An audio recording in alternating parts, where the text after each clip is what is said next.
Hello,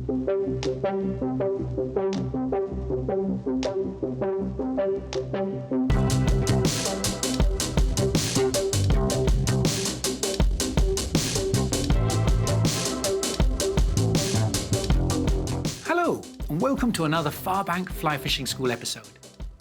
In this episode, I take an in-depth look at fly fishing with nymphs for trout. Nymph fishing is usually the most productive of all trout fly fishing techniques and can result in days catching a lot of fish. Despite its productivity, some basic skills are needed in order to maximize your time in the water. So, without further ado, let's take a look at just how you fly fish with nymphs in a river.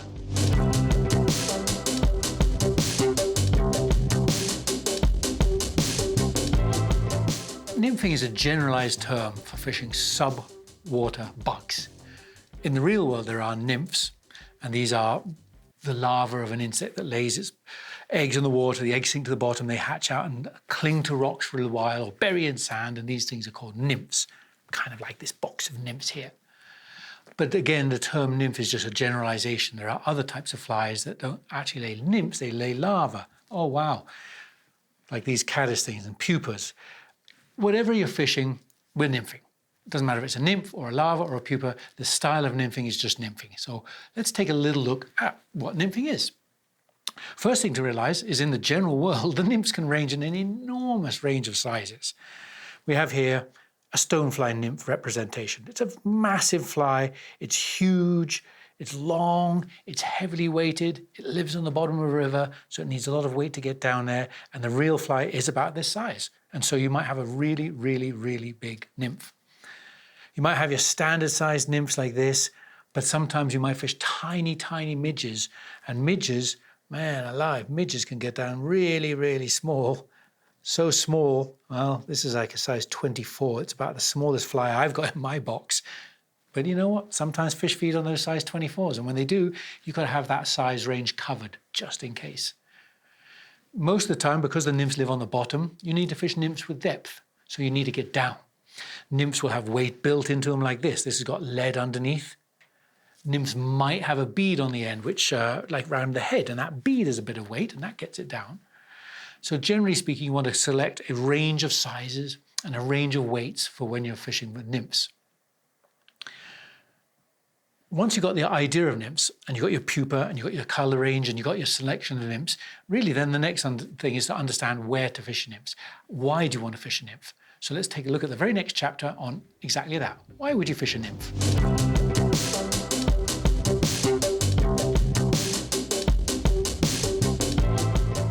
The why of you go nymphing is pretty simple. You catch a lot of fish. That's a really good reason to go fishing. Well, why would you catch a lot of fish nymphing? In a clean, healthy river system, the majority of the food is going to be on the bottom of the river. It's going to be tucked around the rocks, it's going to be buried in the sand, it's going to be washing down the river, and the fish will be feeding down deep or mid-water, but they'll be feeding under the water surface. And you don't often get all those rises of fish on the dry fly. So when you want to catch a lot of fish and you want to get down and catch a lot of fish, that's what nymphing will do for you. It's also very easy to do. It's easy to do because you set your rig up in a way that makes it very easy to know when a fish eats your fly. And even more important than that, it makes it very easy to control the depth. So if, for example, you're fishing in 2 foot of water and you want your fly close to the bottom, 2 feet from the water, well, the way you set your outfit up makes it very easy to control that. So let's take a quick look at that in our very next chapter on how to rig a nymphing outfit.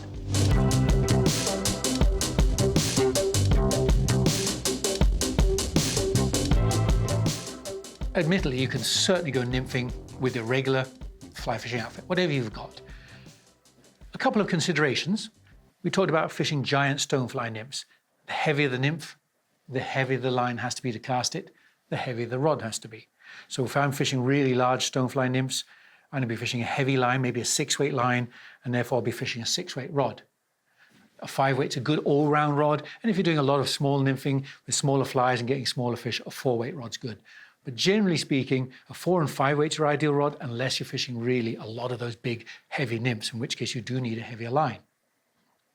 And talking of lines, again, your general fly lines are going to work fine for you on that. Your normal trout lines, your all-round general purpose lines are going to be ideal.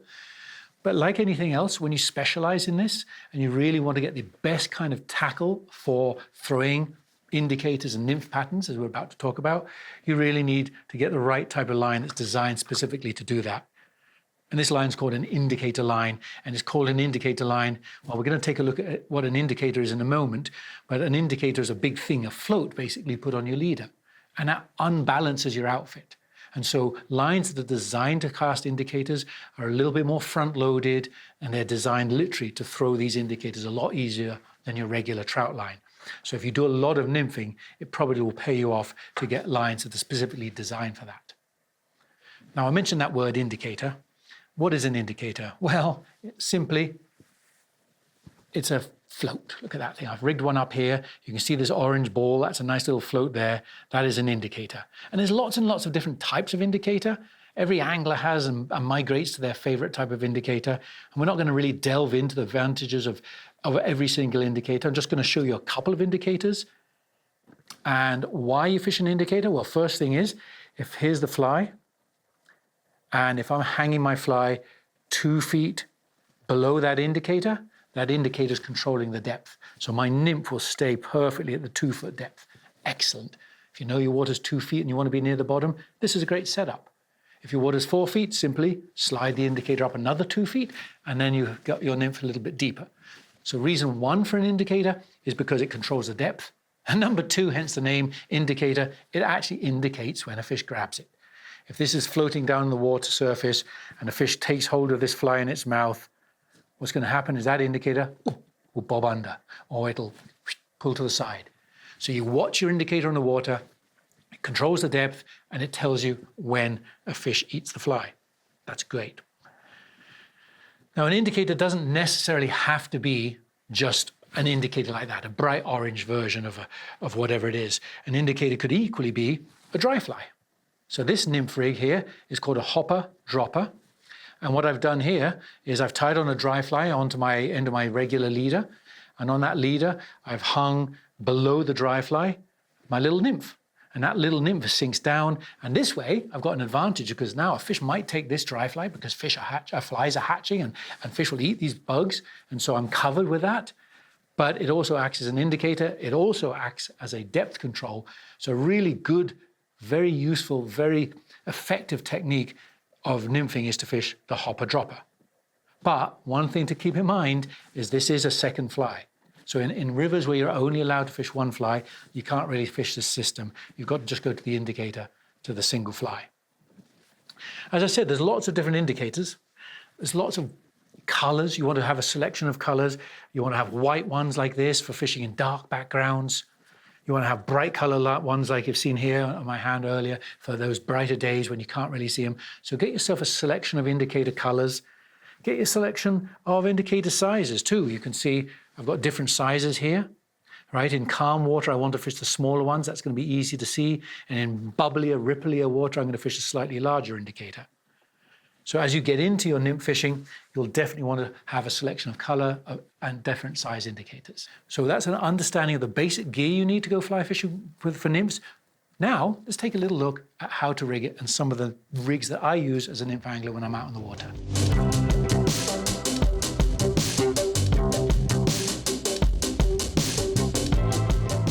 Once you've got your basic equipment and you want to put all these things together, let's just look at some of the various options, the ones that I like to fish. You already saw the standard nymph and indicator hanging down from the indicator. That's the easiest way to go. An alternative to that is sometimes you might find your fly doesn't have any weight. So how do you get it to sink down? Well, here's a different rig.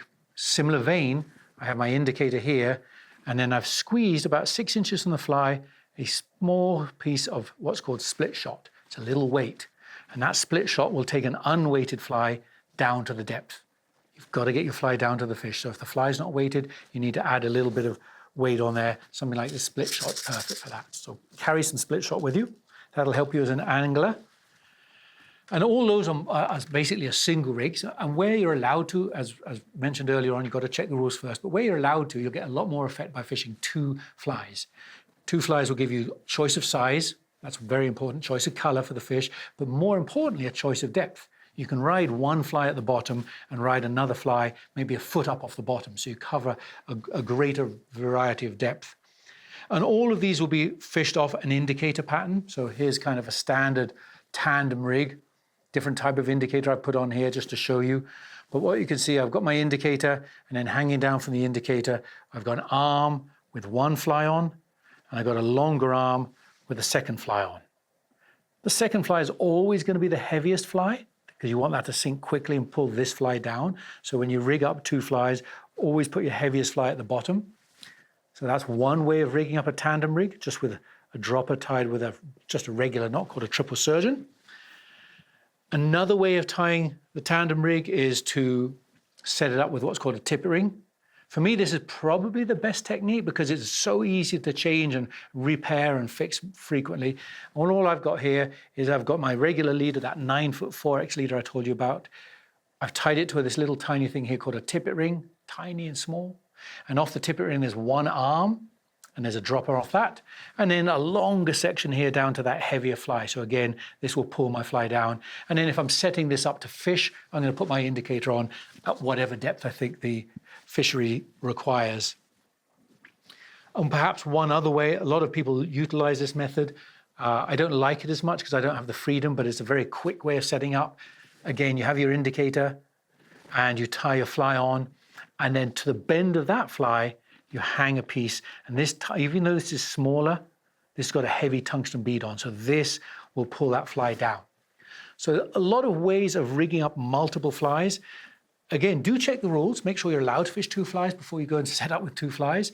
And then find the way that works best for you. Use a tippet ring or tie off the bend of the hook or just tie a dropper arm and rig up your multiple flies that way. So a number of ways to rig up your nymphing outfit. Check the rules, find out what you like to do, find out what you enjoy and get into. And then once you've got the idea of the way to rig your nymphs, then you've got to go to the water and find out where to fish those nymphs. And we'll take a look at that in this very next chapter.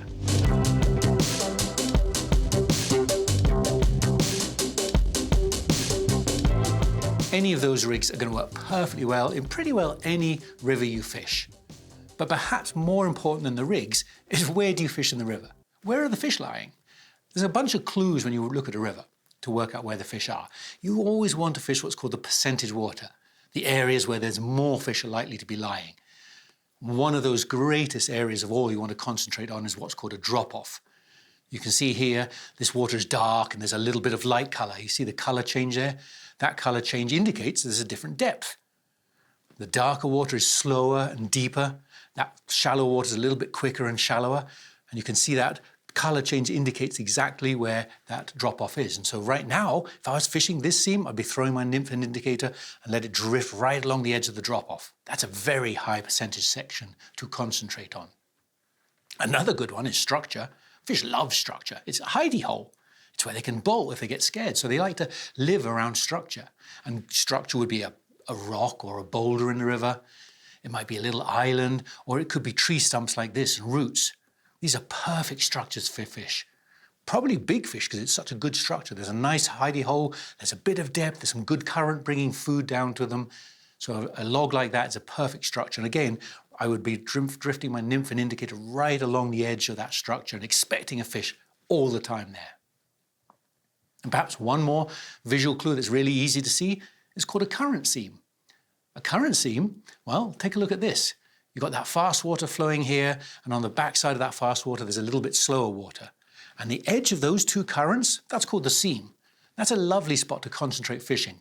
And right now, again, if I was fishing this pool, I'd be popping my nymph and indicator in and letting it rush down that seam and float right through that seam. And I would be expecting to grab every single foot of that drift because that is such a prime location. Now, while those are the really obvious ones, one of the best places of all that a lot of people just don't see is slow water that's in fast. Take a look at this shot.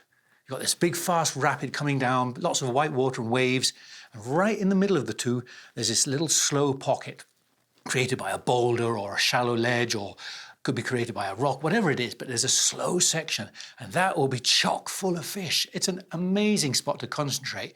The current brings down all the food, And that slow water means the fish don't work so hard to be in this position. So it's a very good area.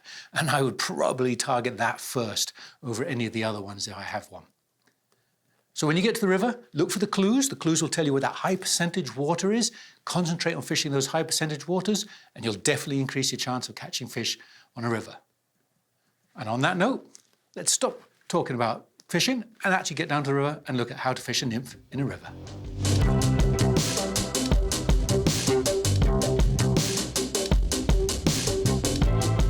All right, so that gives you a few ideas of what you're looking for in a river to know where the fish lie. Now let's take a look at how you fish the river with a nymph. And really, there's a couple of options you can do that. You can fish upstream and you can fish downstream. And probably the one that is easiest and gets the most fish is fishing upstream. So we're going to start with that. And what fishing upstream means is that you're going to cast your line up against the current and you're going to get your flies drifting back in the current. It's really important to get a natural drift. In reality, nymphs live on the bottom, and at a certain time in their life, they swim to the surface to hatch. And whilst they swim to the surface, the current is washing them downstream and fish eat them up. So a fish are used to seeing flies wash down at the same speed of the current. So what you got to do is you got to make sure your nymphs do the same. They come down at the same speed as the current, no faster, no slower, because that's an alert to the fish. It's easier to do that casting upstream. But the downside with that is you also have to set the hook when you get an eat. That means you've got to have a straight line from your rod tip to your fly at all times. And so all that means is when you fish upstream, you've got to retrieve your line at the same speed as the current. So you keep in touch with that. In fast current, you're going to strip in really fast to keep in touch. In slow current, you're going to retrieve fairly slow. But you always want this tight line that takes your rod tip to the fly so you can set the hook. And then you're set up, right? That's the best ways. You can get a nice natural drift, and you're also set up for this lovely hook set when you get a grab. It's very tempting when you get to a pool like this to go, ooh, look at that shady deep water on the far side with those rocks. Nice and deep, there'll be some big fish there. And make your first cast right to those rocks. Well, don't do that yet. Start close. You've got plenty of time. You should always start close. You'll be surprised how many fish you catch on these closer inside edges and in the middle, and gradually work your way out to those deeper pockets where you think the bigger trout are going to be. So fish close first is a really good little tip when you're fishing nymphing upstream. And then how you fish nymphs upstream? Well, there's a couple of things to remember. One of them is the angle you cast is going to influence what you do. If you cast straight upstream, all you're going to do is keep your rod tip low and retrieve the line at the same speed as the current. You're going to watch your indicator for it to twitch or move, but you're just going to cast upstream and retrieve. However, if you cast more at a 45-degree angle, maybe a 90-degree angle, as you retrieve, you're also going to swing the rod around with the line to keep a straight line between you and that fly. You don't want any curves in the line developing, which happens if you don't swing the rod. So sometimes you'll swing your rod, and sometimes you'll just retrieve, and sometimes you'll do a bit of both. As you fish upstream, and again, more at those angles across, watch your indicator because you're trying to see it move, but also keep an eye on your fly line on the water. Watch what happens to it. And if you see a fly line developing a curve downstream, that's bad. It means your current is going to soak your fly down faster than the current speed, which is unnatural. So when you see those curves develop, you throw in a mend the opposite direction to that curve, and that readjusts it and gives you a lovely straight drift down. And if you don't know what mending is, go back to our earlier chapter on basic river tactics, and there's a whole chapter on that, on mending, and kind of get an idea of what mending is, because that's an essential skill for you as a nymphing angler. And once you've done that, really, the only next thing to do is understand when you get a fish biting. And if you're fishing an indicator like this, it's pretty obvious. You watch it. If a fish grabs hold of one of your flies, either your indicator will bob under, or it might drag to the side, or it might just hesitate in the current. And anything you see in that indicator that moves out of the ordinary, assume it's a fish and set the hook. And 9 times out of 10, you're going to be right and there's a fish on the end. So watch your indicator, keep a tight line between you and the fly, make sure your fly drifts naturally, and start fishing close and build your way up, and that's perfect. And that is upstream nymphing. It's pretty easy, it's deadly. There are some times when you want to fish downstream, and that's what we're going to look at next.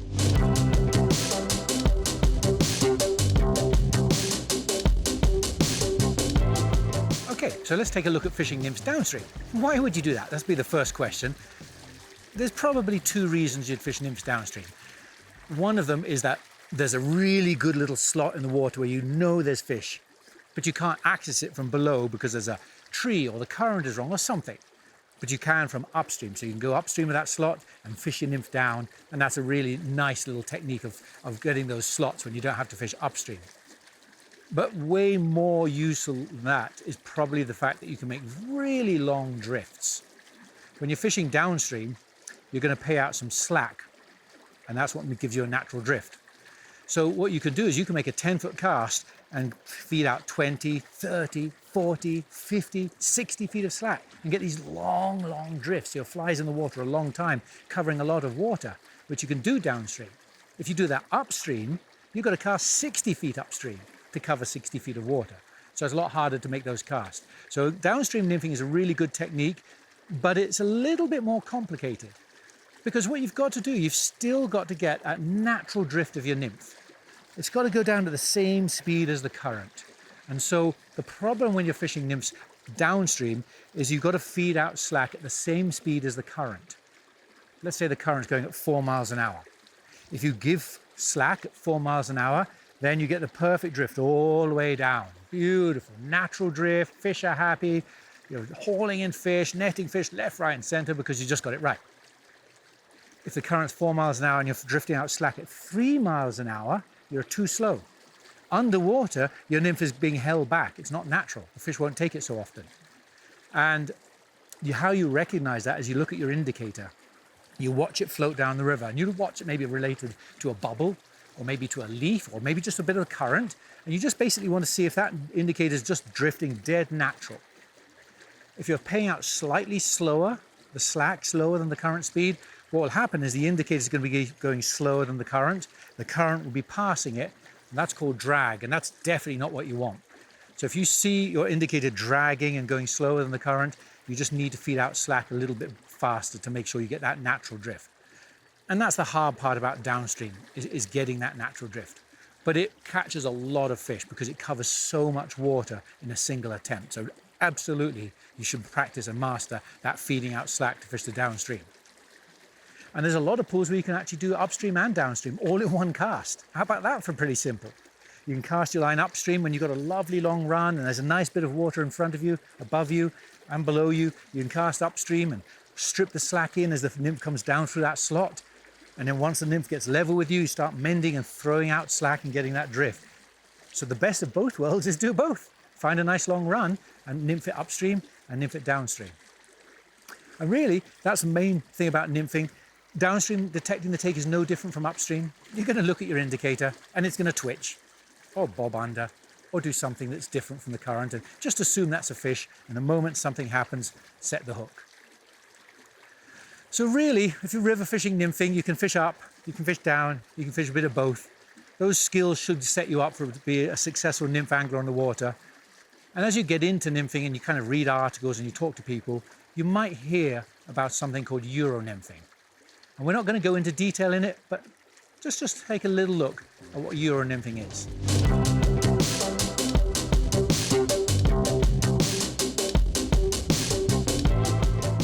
Now, no episode on nymphing in rivers is going to be complete without a little mention of something called Euron Nymphing. Euron Nymphing is the current fad, the trend. It catches a lot of fish, a lot of people get into it, so we need to talk about it. And to be honest, it's a big enough subject that this should be an entire episode in its own. And it isn't. We're just going to talk a little bit about what it is and why you do it and show you some of the gear and leave it at that.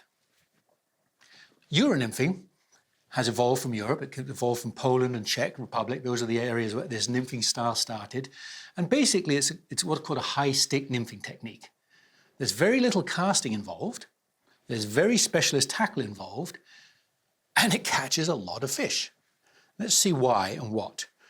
So I've got here my Euron Nymph outfit, and I'm going to strip off the leader, and I'm going to strip off some of the fly line. And the first thing you're going to see is the fly line is incredibly thin. Very thin. And that's it, thin for a reason. It's very, very sensitive. The thinner that fly line is, the more sensitive it is to a grab. So it's very sensitive when a fish takes it. But the thinness means you can't cast it. So when you're Euron nymphing, you're not so much casting your line, you're flipping the line or pitching it. You drop the line out, you fish your technique, and once you fish the technique, instead of being able to cast, because this line is so light, you can't. So all you do is flip it and pitch it back into the same run again and drift it through again. So it's not really a casting technique. That's because the line is so thin. It's a very visual technique, and it's a very sensitive technique. You use long rods, usually 10'6" or 11 foot in length. You have a very high rod tip. The higher your rod is, the more line you can control. And you're watching. You're watching one of two things. The end of your line is usually going to be bright and colorful like that. That's a visual, so you're looking at that as it's fishing down the river. You've got a high rod and you watch the end of your line. And then you've got a very, very thin leader, a very specialized leader. And the end of that leader also ends in some kind of indicator materials. You can see these two colors here. I've got kind of a chartreusey color up here and a pink color down here. And these are the colors of the tippet material itself. So with this technique, you tend not to fish an indicator itself. You have the tippet as an indicator. And then on the end of that indicator tippet, there's usually a tippet ring, and then there's some fluorocarbon, and then the fluorocarbon leads off to your droppers and on your Euron nymphs. And the technique, as I said, it's kind of like a high sticking one. You're going to throw your fly up, lift your rod high, let the rod swing over the flies, and you're trying to keep a vertical line. Some people call this tight line nymphing, and that's a good clue of how to do it. You want to keep a tight line from the tip of the rod straight to your flies, and you have your rod high and you just sweep your rod over the nymph, and you're watching for that little indicator material to stop or to check in the river. And the moment it does, you set the hook. Sometimes it's a fish, sometimes it's the bottom, but if in doubt, you set the hook. As I said, this little chapter is not going to show you much about how to do it and go into the depths of it. It's to explain the kind of gear. And it should pique your interest because, to be fair, not that I do a lot of Euron nymphing, but it catches so many fish. It's a devastatingly good technique to get into. So you need to do a couple of things. You probably get a longer rod. You can certainly do this on your normal 9'5" weight rod and make a start of it just to see if you like it and get into it. You absolutely need a specialty fly line. You can't get away with a regular fly line. They're just nowhere near sensitive enough. So this is a technical Euron nymph line that we make at Rio, is that thin line you saw coming off the fly reel. So you do need a special fly line. You also need a special leader. The leader has to be way thinner than your normal leaders, again, for sensitivity. This is a Euron nymph leader that Rio puts out. You can see it's kind of a white leader, not a clear leader. That's important because you're trying to see your leader. You're trying to watch everything, so you've got to be able to see it. And on the end of that leader, you're going to attach that two-tone colored indicator tip that we showed you there. You can have a red and yellow one like this, or you can have a black and white one, and you choose the color based on your background. If you've got a dark background, the black and white shows up nicely. If you've got a lot of brightness, you've got the red and yellow one here. So you choose your color of your tippet material according to the background. And then on the end of that, you'll put on a tippet ring. On the end of the tippet ring, you put your fluorocarbon. And then the last part of the equation is to fish your nymphs. You can fish caddis pupas, you can fish nymphs, you can fish little worms like this. People catch a lot of fish on worms. So you could use these nymphs for your regular indicator style and your Euron nymph style. The nymphs aren't really different, but the gear is. And again, really the idea of this was just to introduce the concept and to show you the gear you need. If you want to get into Euron nymphing, definitely check it out, get the right gear, check out Euron nymphing and learn how to do it. We're not going to do it in this episode, just wanted to give you an idea of the kind of gear and to highlight what Euron nymphing is all about.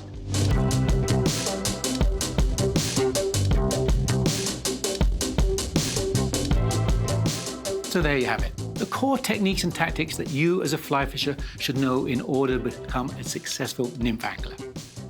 Hopefully you've learned enough in this episode to approach the river with confidence and now know how to fish nymphs with the best chance of catching fish. As always, I want to end this episode with a friendly reminder to do your part in keeping the river clean and the fish healthy. Look after the environment. Leave no trace of your visit to the water and treat those fish you catch with the utmost respect.